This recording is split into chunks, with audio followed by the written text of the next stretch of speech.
As the darkening shadow of this month's solar eclipse creeps across the U.S., public broadcasters from Oregon to South Carolina will be busy helping Americans watch and understand the rare celestial phenomenon.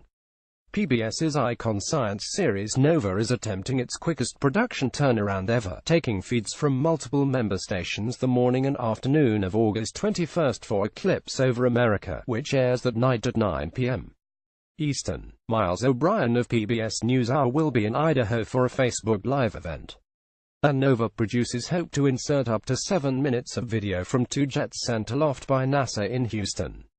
Series executive producer Paula Apsell said she began to consider 2 years ago how to best cover the first total solar eclipse in the country since 1979. A straightforward history of eclipses and what scientists learn from them sure would have been a lot easier, she quipped. Martin Gorst, Peen Eclipse Over America. Scientists ready a research rocket that will measure the sun's corona during the eclipse. But technology and station participation allow for additional unique elements in this broadcast. We're making very meticulous plans, Apsell said. WGBH, fortunately, is very sophisticated technically, so we have a lot of support from our station in Boston. We're really excited about it, she said. It will be terrifying, but it will be fun. NASA's broadcast headquarters for the eclipse is in South Carolina, the point at which the path leaves the U.S. mainland.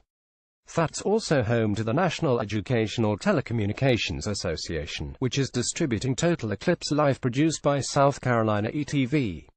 Its coverage includes live footage shot directly through a telescope at the South Carolina State Museum. NETA employees in Columbia, South Carolina, are also pretty excited about being observers as well. The NETA staff has a clear east-west horizon view, said Mary Ann Schuessler, spokesperson. So come 2:30 p.m. on August 21, we will be outside, with our ISO 123122 filter eclipse viewing glasses, just like millions of other people. But we get 2 minutes, 30 seconds of jaw-dropping totality. I can't wait. Here's a look at how some public stations are celebrating and participating, from the eclipse's entrance into the U.S. in the west to its departure in the east. All local times are NASA estimates. Oregon eclipse visible 10:18 to 10:24 a.m. Oregon Public Broadcasting will be reporting from around the state before, during and after the eclipse, which is expected to bring in upward of 1 million people, said spokesperson Lauren Elkanich. Like many stations, OPB has created a webpage for eclipse content that houses a growing collection of OPB reports on the phenomenon, how to gaze at the sun safely, the eclipse's impact on public lands and local economies, the history and science of eclipses. It offers photo galleries, videos and other multimedia. Next week, OPB's daily radio show Think Out Loud will carry live updates from gatherings from across the state. The production team from State of Wonder, OPB's arts and culture radio show, is taking a road trip up to and during the eclipse, Elkanich said. They'll report from events including the Oregon Solar Fest in Madras and the Symbiosis Oregon Eclipse 2017 gathering at Big Summit Prairie in Ochoco National Forest. The Oregon Art Beat team is providing video to Nova for its broadcast. Producers also will be capturing eclipse content at an outdoor art exhibit for a future episode. Wyoming 11:36 to 11:48 a.m. Kyle Nikoloff. Wyoming's Wyoming Herbs producer Stephen McKnight tests camera filters for eclipse coverage. Wyoming PBS is streaming the eclipse and related activities on its website, YouTube and Facebook Live, said spokesperson Jennifer Amend. Crews will also be filming in the western Wind River Mountains as well as around central Wyoming. The Riverton station is also taping a special episode of its weekly public affairs program, Wyoming Chronicle, with scientists offering insights on the phenomenon. That will air next month. The public broadcaster is making a feed available to Nova and any other PBS station that would like to use it, Amen said. Interested stations can contact the station for the coordinates, she said. Nebraska 11:48 a.m., 1:03 p.m. NET in Lincoln is partnering with Homestead National Monument in Beatrice for 3 full days of activities that include a few public TV celebrities. Neil Grab of Sky Montclair Film Bull Nye, former public TV science guy, is now a science education activist. It's one of the darkest places for the eclipse, said station spokesperson Cameron Risher proudly. There's not a lot of light pollution in Nebraska. At Homestead on Saturday, activities include Native American-style lore stories, NASA presentations and a chance for kids to build an eclipse pinhole viewer. On Sunday there's a Ready Jet Go tent with characters in Dr. Amy Mainzer from the PBS Kids show, along with the Ready Jet Go band. And on the day of the eclipse, guests include Bill Nye, the former public TV science guy, who will explain the phenomenon as it occurs. Missouri 109 to 121 p.m. KCPT in Kansas City, Missouri, is stocking up on branded eclipse glasses, said Lindsay Fote, community engagement producer. We'll be distributing those in the community in the days leading up to the eclipse, she said. The station will also send videographers to capture footage of eclipse viewers for Nova, she said. Illinois 118 to 124 p.m. Carbondale, home of WSIU at Southern Illinois University, is bracing for massive crowds. The location has one of the longest totality durations, of up to 2 minutes and 30 seconds, said Beth Spezia, educational outreach coordinator. Young visitors learn about the solar system at WSIU's Star Party in April, a kickoff to eclipse activities. An interdisciplinary gown and town team from the university and community is planning a wide range of activities. Carbondale is expecting an influx of 50,000 people. WSIU actually launched its activities in April with a Star Party for Kids. Partners included the Astronomical Association of Southern Illinois and the SHU Physics Department, which set up telescopes. PBS characters met with children, and Matt Kaplan, host of the weekly show Planetary Radio, was there too.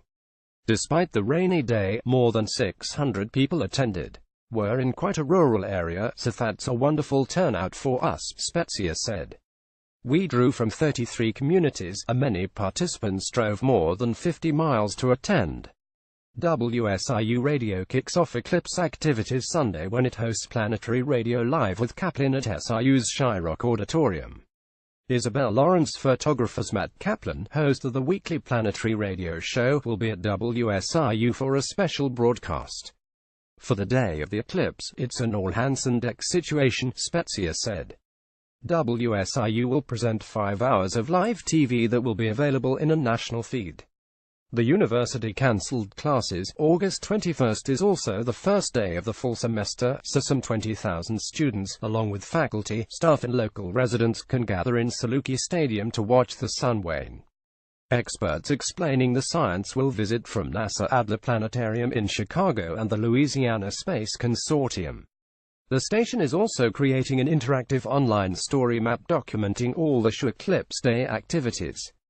Visitors can share images on social media with the hashtag EclipseOSU, which the station will gather and post along with media clips and interviews. Tennessee 127 to 236 p.m. Tennessee Crossroads, a signature series of Nashville Public Television, is hosting a live total eclipse event starting at 1 p.m.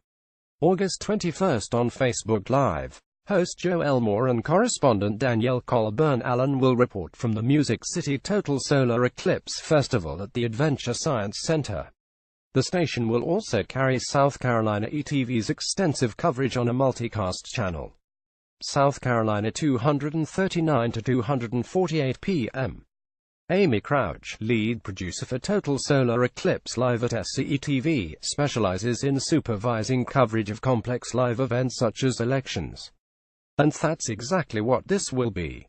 We've never had so many people volunteer to work a shift, she said, with more than 40 employees stepping up. It's almost like an election night. We have our plan, but after 2 minutes that could get us out the window. We don't know what's going to happen, but we've planned for everything the best we could. Cloud cover is the biggest worry for Crouch. The station is filming at 4 locations, hoping at least one will be clear. One of those spots is the South Carolina Botanical Garden in Clemson. There we'll be observing the atmosphere, people, plants, animals and weather, she said. Another crew will be at the Columbia Fireflies Minor League Baseball Park. They're stopping a game for 2 minutes to watch, Crouch said. That should be really cool to see. At the State Museum, we'll have a connection straight from its telescope into our production truck, offering viewers a much closer and safer peek at the totality. But producers realize that not everyone can be outside staring into the sky, like people in hospitals or those outside the eclipse path, Crouch said. For them, coverage from the State Museum will also be simulcast on radio and online. After the moon's shadow over the sun slides off the east coast of the state, Charles Duke, an astronaut and South Carolina native, will appear to discuss what everyone just saw.